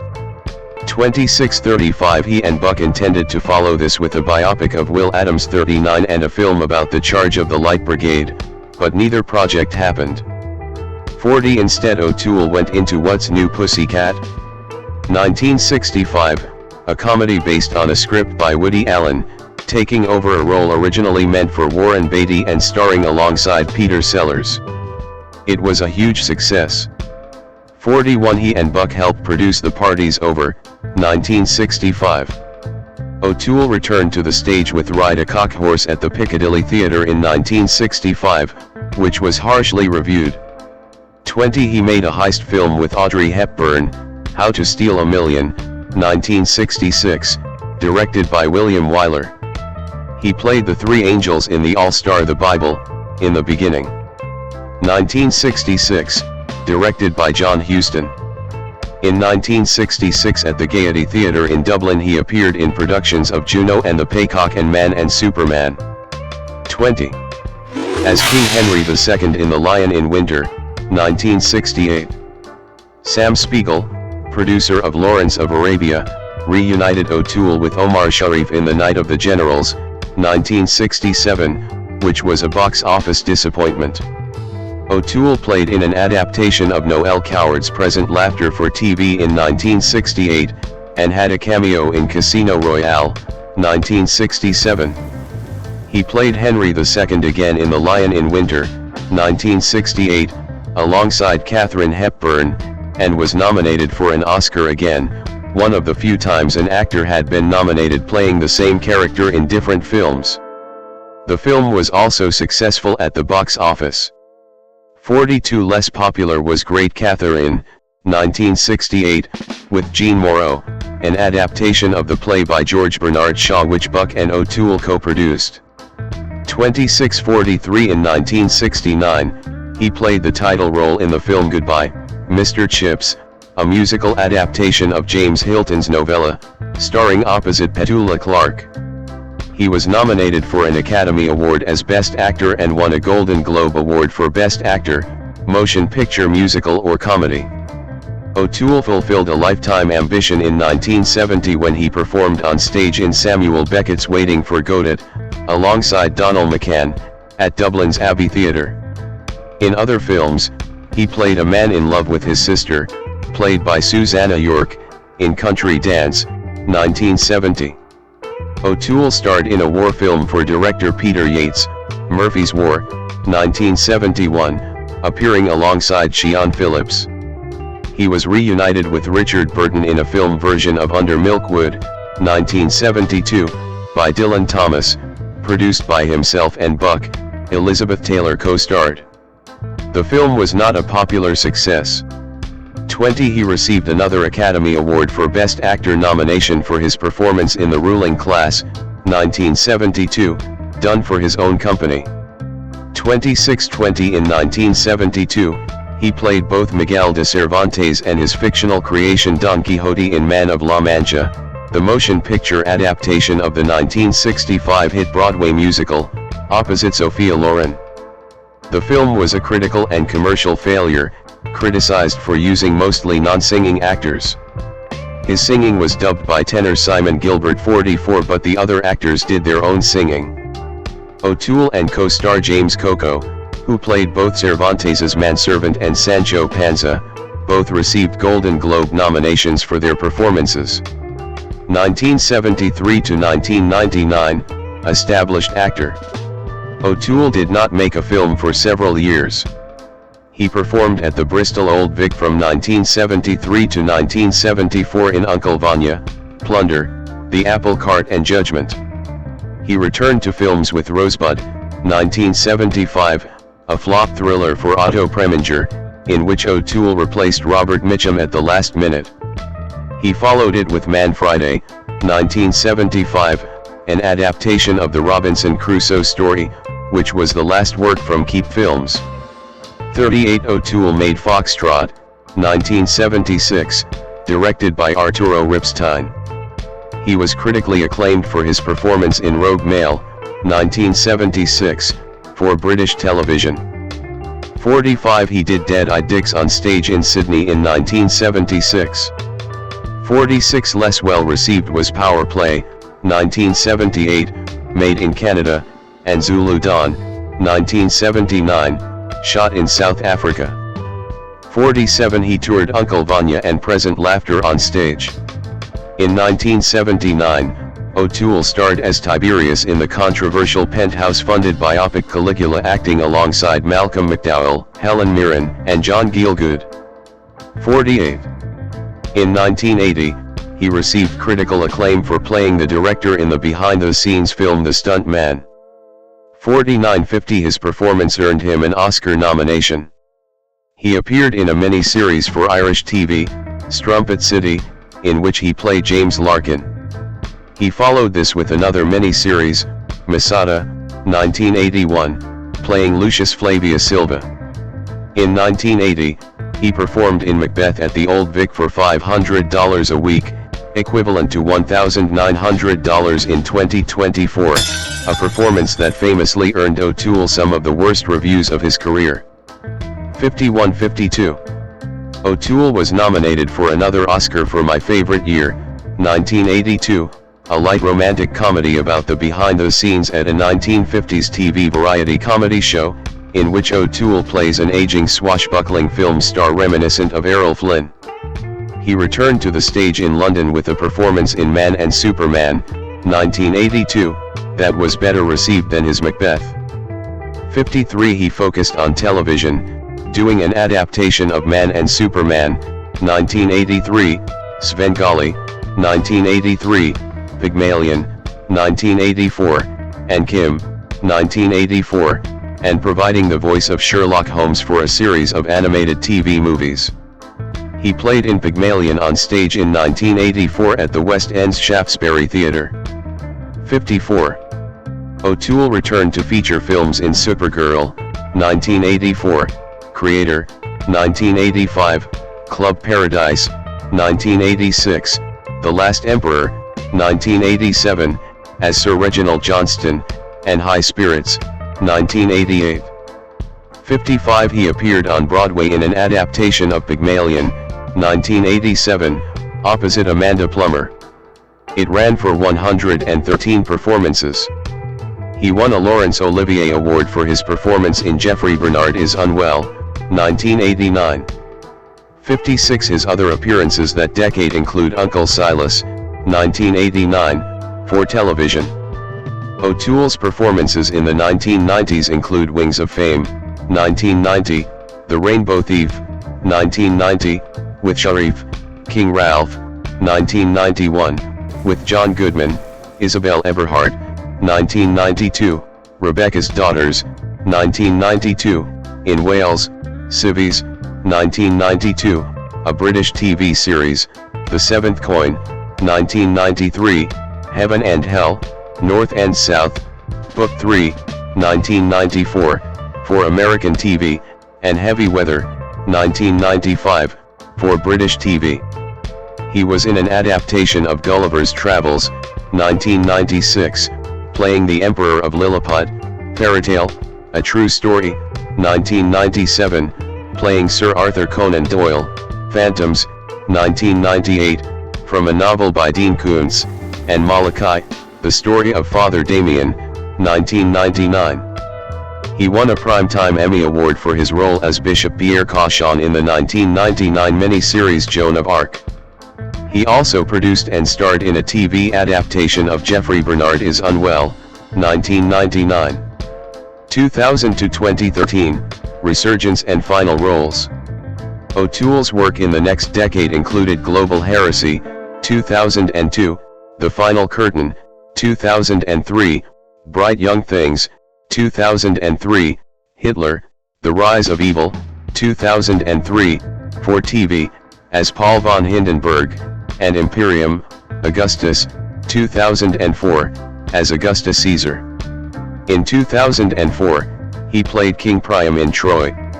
In 2005, he appeared on television as the older version of legendary 18th-century Italian adventurer Giacomo Casanova in the BBC drama serial Casanova. The younger Casanova, on screen for most of the action, was played by David Tennant, who had to wear contact lenses to match his brown eyes to O'Toole's blue. He followed it with a role in Lassie, 2005. O'Toole was once again nominated for the Best Actor Academy Award for his portrayal of Maurice in the 2006 film Venus, directed by Roger Mitchell, his 8th such nomination. 57. He was in One Night with the King, 2007, and co-starred in the Pixar animated film Ratatouille, 2007, an animated film about a rat with dreams of becoming the greatest chef in Paris, as Anton Ego, a food critic. He had a small role in Stardust, 2007. O'Toole also appeared in the second season of Showtime's drama series The Tudors, 2008, portraying Pope Paul III, who excommunicates King Henry VIII from the Church, an act which leads to a confrontation between the two men in 7 of the 10 episodes. Also in 2008, he starred with Jeremy Northam and Sam Neill in the New Zealand/British film Dean Spanley, based on an Alan Sharp adaptation of Irish author Lord Dunsany's short novel, My Talks with Dean Spanley. 58. O'Toole appeared in Thomas Kincaid's Christmas Cottage, 2008, and Iron Road, 2009, a Canadian-Chinese miniseries. O'Toole's final performances were in El Dorado, 2012, and For Greater Glory, The True Story of Christchetta, 2012. On July 10, 2012, O'Toole released a statement announcing his retirement from acting. 59. A number of films were released after his retirement and death: Decline of an Empire, 2013, As Gallus, and Diamond Cartel, 2017. Personal life. O'Toole left with Richard Burton in Beckett, 1964. The two actors, along with Richard Harris and Oliver Reed, were among a close group of friends who excelled on both stage and screen, and were known as Hellraisers in their personal lives. 2. Personal views. While studying at RADA in the early 1950s, O'Toole opposed the Korean War, and later became a supporter of the campaign for nuclear disarmament. During the 1960s, he was involved in the opposition to United States involvement in the Vietnam War. He played a role in the creation of the current form of the well-known Irish folk song Carrickfergus, which he related to Dominic Behan, who put it in print and made a recording in the mid-1960s. 60. Although he lost faith in organized religion as a teenager, O'Toole expressed positive sentiments regarding the life of Jesus Christ. In an interview for the New York Times, he said, "No one can take Jesus away from me. There's no doubt there was a historical figure of tremendous importance, with enormous notions, such as peace." He called himself a retired Christian who prefers an education and reading and facts to faith. 61. British-Pakistani playwright Hanif Qureshi states in his memoir that O'Toole told him, "The only Paki I ever liked was Omar Sharif." 62. Ireland. The son of an Irishman, O'Toole had a strong affinity with Ireland and on occasion referred to himself as Irish. "I consider myself to be an Irishman, but I have lived most of my life in England, so I am fairly bogus Irish actor as such." 63. In an interview with Charlie Rose in 1992, he said, "Irishness was almost the center of my very being, and that everything I think of is colored by its history, by its literature, by its people, by its geography." He recalls that he was a bit of a misfit, a bit of an odd man out, but that when he went to County Kerry, Ireland in 1946, he realized, "I wasn't different at all." 64. He possessed an Irish passport and believed he may have been born in Connemara. 65. He owned a house in Ireland located in Clifton, County Galway. 66. In 1969, he met future Irish President Michael D. Higgins and the two developed a friendship. 67. His son Lorcan was born in Dublin in 1983. He told his friends that he wanted him to be raised as an Irishman. 68. Relationships. In 1959, O'Toole married Welsh actress Sian Phillips, with whom he had two daughters, actress Kate and Patricia. They were divorced in 1979. Phillips later said in two autobiographies that O'Toole had subjected her to mental cruelty, largely fueled by drinking, and was subject to bouts of extreme jealousy when she finally left him for a younger lover. 69.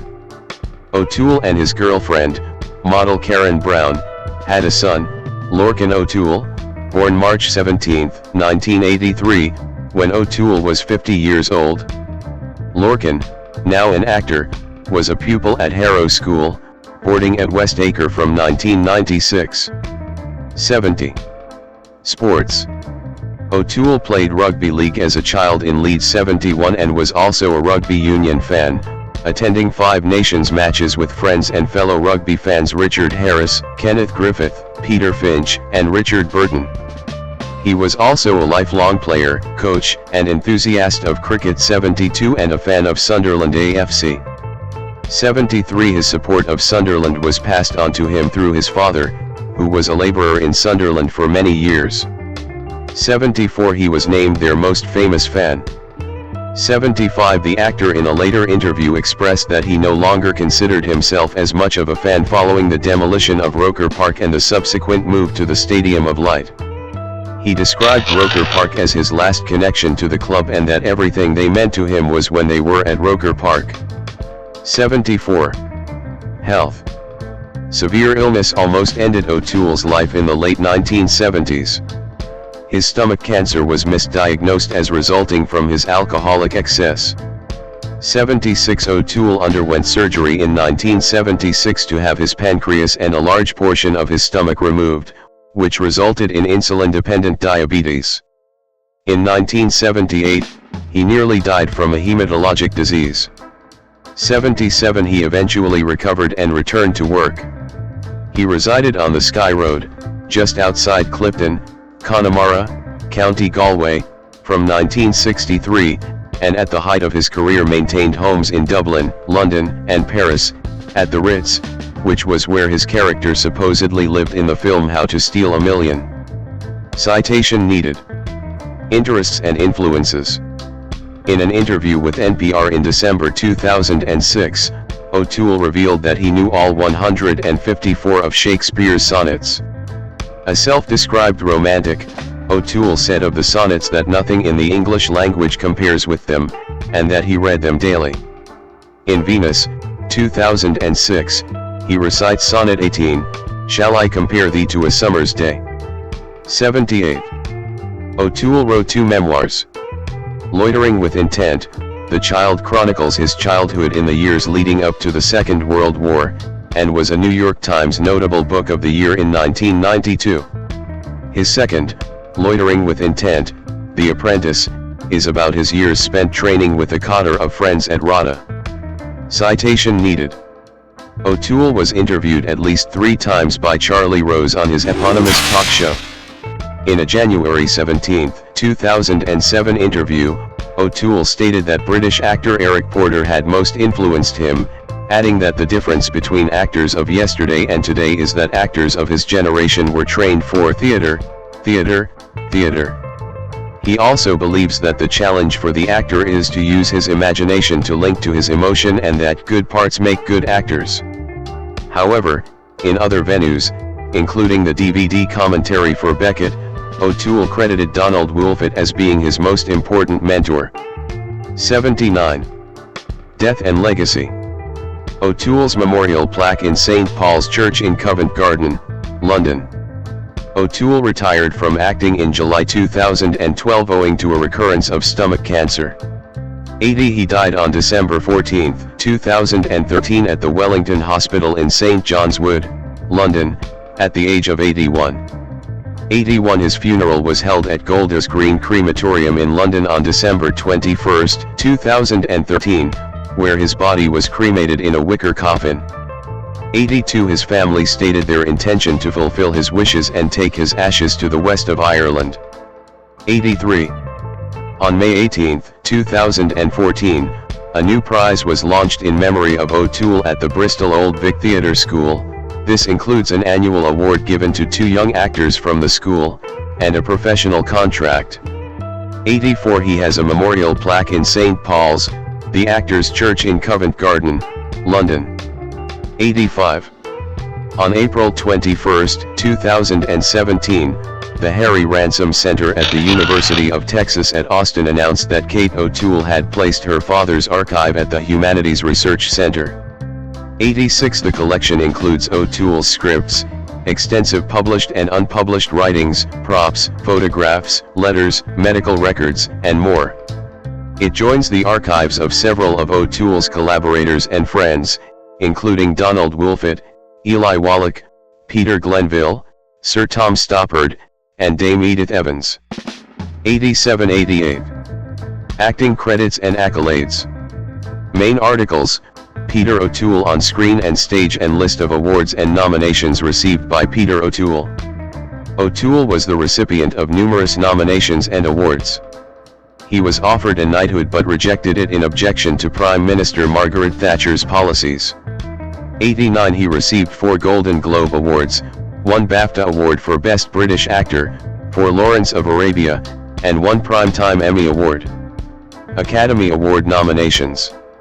O'Toole was nominated 8 times for the Academy Award for Best Actor in a Leading Role but was never able to win a competitive Oscar. In 2002-03 the Academy honored him with an Academy Honorary Award for his entire body of work and his lifelong contribution to film. O'Toole initially balked about accepting and wrote the Academy a letter saying that he was still in the game and would like more time to win the lovely bugger outright. The Academy informed him that they would bestow the award whether he wanted it or not. He told Charlie Rose in January 2007 that his children admonished him, saying that it was the highest honor one could receive in the filmmaking industry. O'Toole agreed to appear at the ceremony and receive his honorary Oscar. It was presented to him by Meryl Streep. He joked with Robert Osborne during an interview at Turner Classic Movies Film Festival that he was the biggest loser of all time due to failure to win an Academy Award after multiple nominations. Sir Alec Guinness, born Alec Guinness de Cuff, April 2, 1914 to August 5, 2000, was an English actor.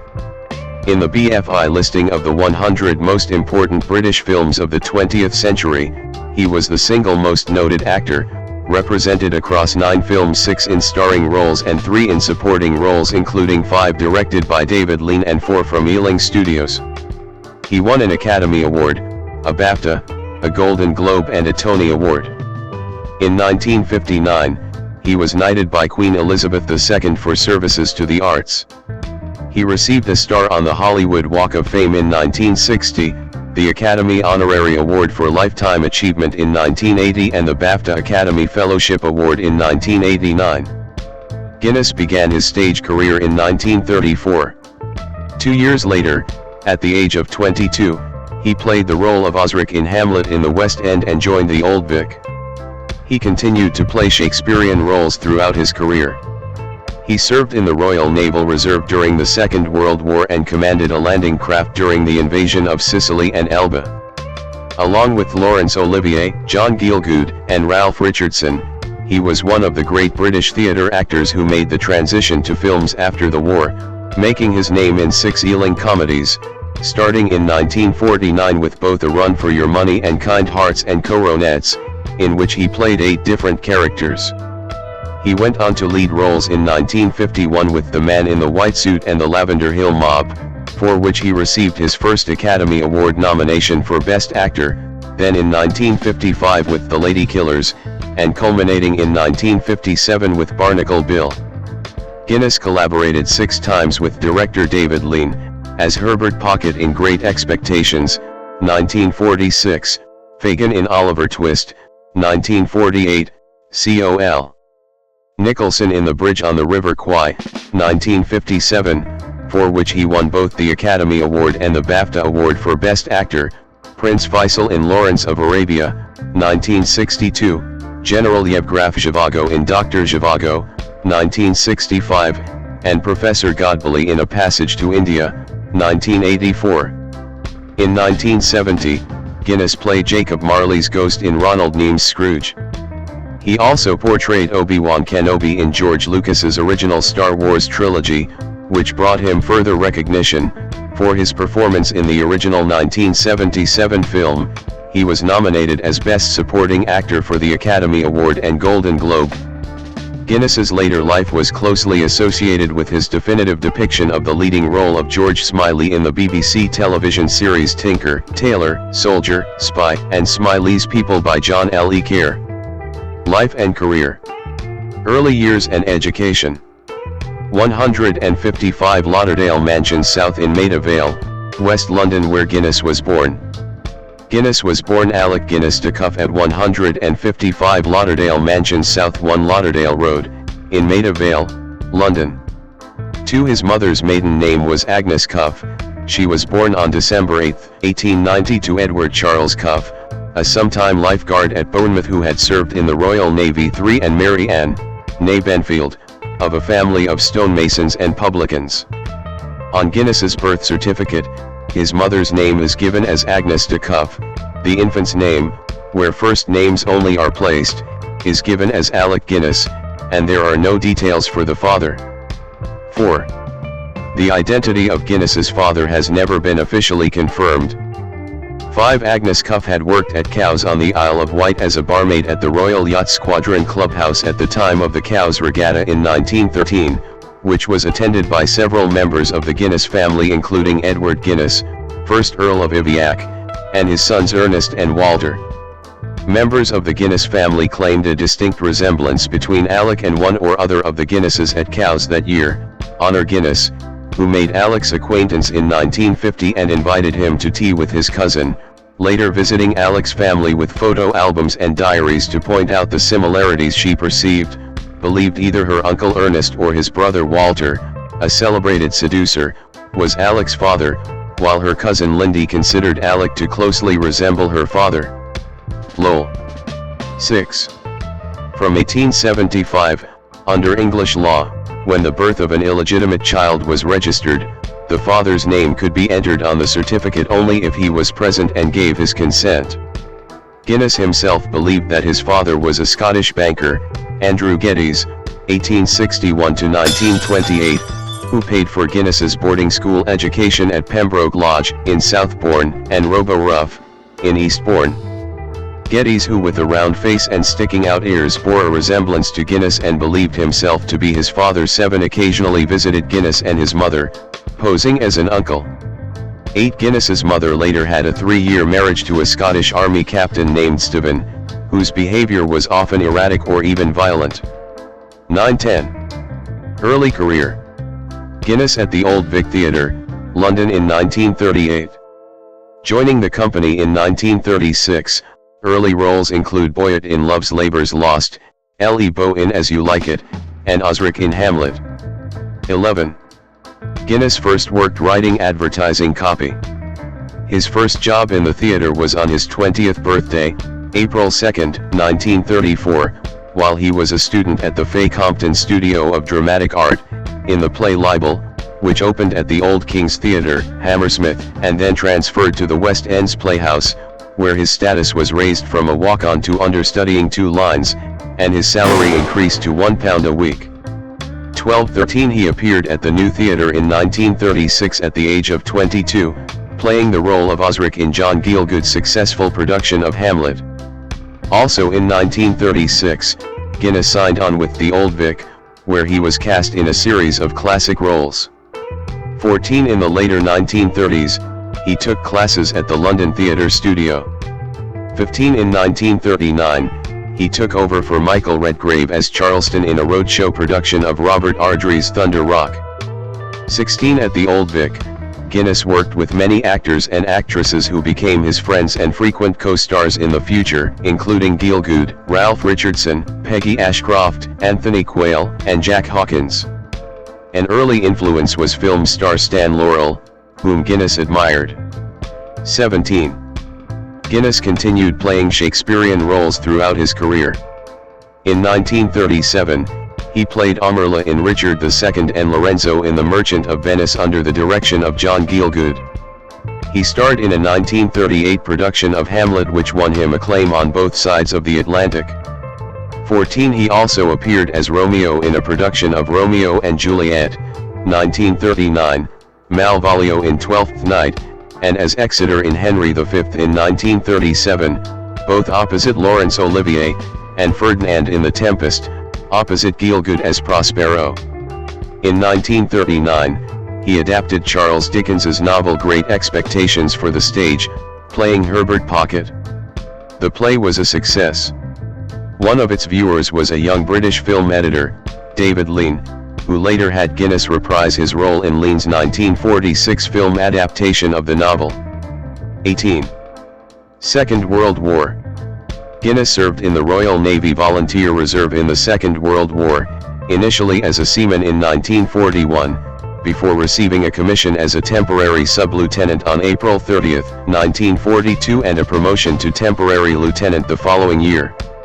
1920-21 Guinness then commanded a landing craft infantry at the Allied invasion of Sicily, and later ferried supplies and agents to the Yugoslav partisans in the Eastern Mediterranean theater. 22. During the war, Guinness was granted leave to appear in the Broadway production of Terence Rattigan's stage play Flare Path, about RAF Bomber Command, with Guinness playing the role of Flight Lieutenant Teddy Graham. 23. Post-war stage career. Guinness returned to the Old Vic in 1946 and stayed until 1948, playing Abel Drugger in Ben Jonson's The Alchemist, the Fool in King Lear opposite Laurence Olivier in the title role, De Guiche in Cyrano de Bergerac opposite Ralph Richardson in the title role, and finally starring in an Old Vic production as Shakespeare's Richard II. After leaving the Old Vic, he played Eric Burling in J.B. Priestley's An Inspector Calls at the New Theatre in October 1946. He played the uninvited guest in the Broadway production of T.S. Eliot's The Cocktail Party, 1950, revived at the Edinburgh Festival in 1968. He played Hamlet under his own direction at the New Theatre in the West End in 1951. 24. Invited by his friend Tyrone Guthrie to join the premiere season of the Stratford Festival of Canada, Guinness lived for a brief time in Stratford, Ontario. On July 13, 1953, Guinness spoke the first lines of the first play produced by the festival, Shakespeare's Richard III, "Now is the winter of our discontent / made glorious summer by the son of York." 25-26. Guinness won a Tony Award for Best Lead Actor in a Play for his Broadway performance as Welsh poet Dylan Thomas in Dylan. He next played the title role in Macbeth opposite Simone Signoret at the Royal Court Theatre in 1966. 27 Guinness made his final stage performance at the Comedy Theatre in the West End on May 30, 1989, in the play A Walk in the Woods. In all, between April 2, 1934 and May 30, 1989, he played 77 parts in the theater. 28. Film career. Main article, Alec Guinness on stage and screen. Drawing by Nicholas Volpe after Guinness won an Oscar in 1957 for his role in The Bridge on the River Kwai. Guinness made his speaking debut in film in the drama Great Expectations, 1946. He was initially mainly associated with the Ealing comedies, and particularly for playing 8 characters in Kind Hearts and Coronettes, 1949. 29 His other films from this period included Oliver Twist, 1948, The Lavender Hill Mob, The Man in the White Suit, both 1951, and The Lady Killers, 1955, with all 4 ranked among the best British films. 30 In 1950, he portrayed 19th-century British Prime Minister Benjamin Disraeli in The Midlark, which included delivering an uninterrupted 7-minute speech in Parliament. 31 In 1952, director Ronald Neame cast Guinness in his first romantic lead role, opposite Petula Clark in The Card. In 1951, a poll of British exhibitors identified Guinness as the top box office attraction in British films and 5th in international films, based on box office returns. 32 Guinness was idolized by Peter Sellers, who himself became famous for inhabiting a variety of characters in a film, with Sellers' first major film role starring alongside his idol in The Lady Killers. 33.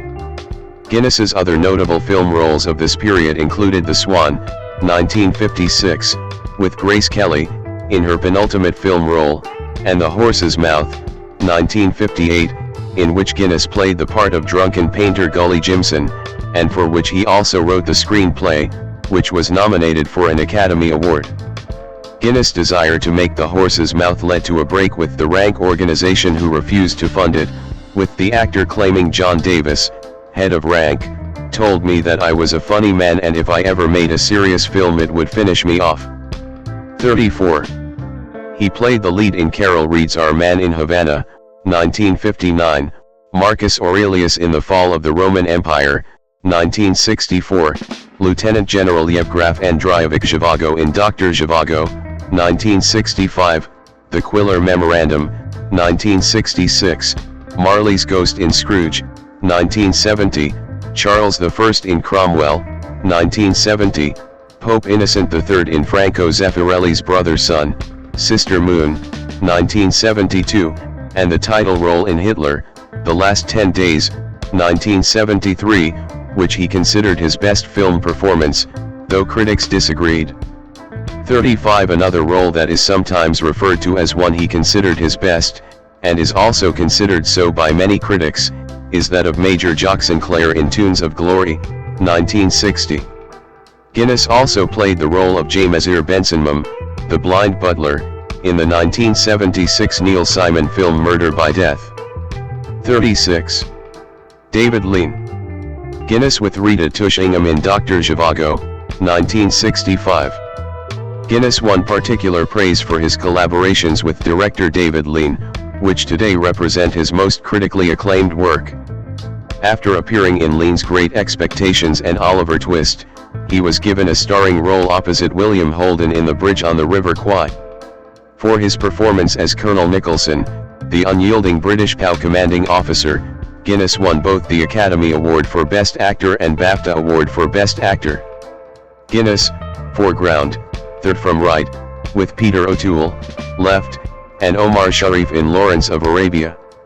Despite a difficult and often hostile relationship, Lean, referring to Guinness as my good luck charm, continued to cast Guinness in character roles in his later films, Arab leader Prince Faisal in Lawrence of Arabia, 1962, the title character's half-brother, Bolshevik leader Yevgraf, in Dr. Zhivago and Indian mystic Professor Godbole in A Passage to India. He was also offered a role in Lean's Ryan's Daughter, 1970, but declined. At that time, Guinness mistrusted Lean and considered the formerly close relationship to be strained, although he recalled, at Lean's funeral, that the famed director had been charming and affable. 37 Guinness appeared in 5 Lean films that were ranked in the British Film Institute's 50 Greatest British Films of the 20th Century, 3rd, Lawrence of Arabia, 5th, Great Expectations, 11th, The Bridge on the River Kwai, 27th, Dr. Zhivago, and 46th, Oliver Twist. 38. Star Wars. Guinness's role as Obi-Wan Kenobi in the original Star Wars trilogy, beginning in 1977 with Star Wars, brought him worldwide recognition to a new generation, as well as Academy Award and Golden Globe nominations. In letters to his friends, Guinness described the film as fairy tale rubbish, but the film's sense of moral good, and the studio's doubling of his initial salary offer, appealed to him, and he agreed to take the part of Kenobi on the condition that he would not have to do any publicity to promote the film. 39. He initially negotiated a deal for 2% of the film's royalties paid to the director, George Lucas, who, upon the warm reception of the film with the press and film critics, and as a gesture of goodwill for the positive amendments and suggestions Guinness proposed to the screenplay for the film, offered Guinness an additional 0.5%, bringing his share to 2.5%. When Guinness inquired about the share with the film's producer Gary Kurtz, and asked for a written agreement so as to codify his earnings, Kurtz revised Lucas's offering down by 0.25%, bringing Guinness's final, agreed-upon share of royalties paid to the director to 2.25%.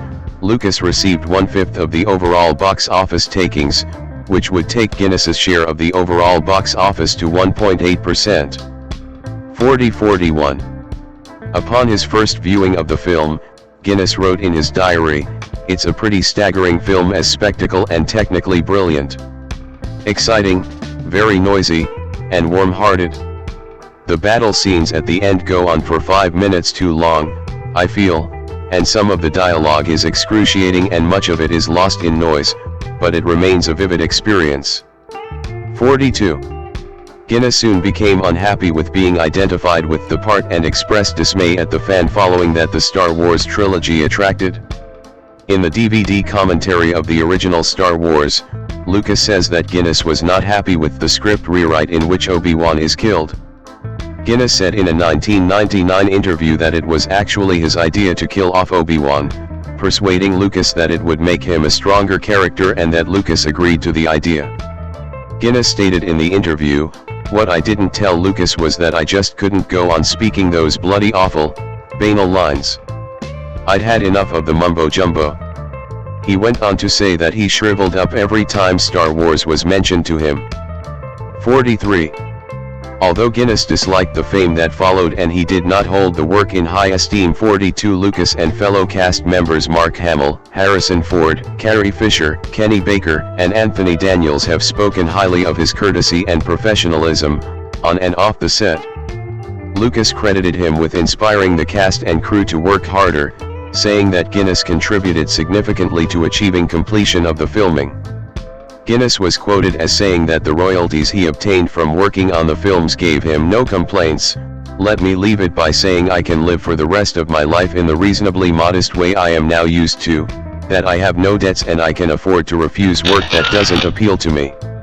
In his autobiography, Blessings in Disguise, Guinness tells an imaginary interviewer, "Blessed be Star Wars," regarding the income it provided. 44 Guinness appeared in the film sequels The Empire Strikes Back, 1980, and Return of the Jedi, 1983, as a Force ghost apparition to the trilogy's main character Luke Skywalker. In 2003, Obi-Wan Kenobi, as portrayed by Guinness, was selected as the 37th greatest hero in cinema history by the American Film Institute. 45 Digitally altered archival audio of Guinness's voice was used in the films Star Wars, The Force Awakens, 2015, and Star Wars, The Rise of Skywalker, 2019. 46-47. Television appearances. Guinness was reluctant to appear on television, but accepted the part of George Smiley in the BBC television serialization of John Le Carre's Tinker Tailor Soldier Spy, 1979, after meeting the author. 48 Guinness reprised the role in Smiley's People, 1982, and twice won the British Academy Television Award for Best Actor for his portrayal of the character. 49 He received another nomination for Best Actor for his role in Monsignor Quixote in 1987.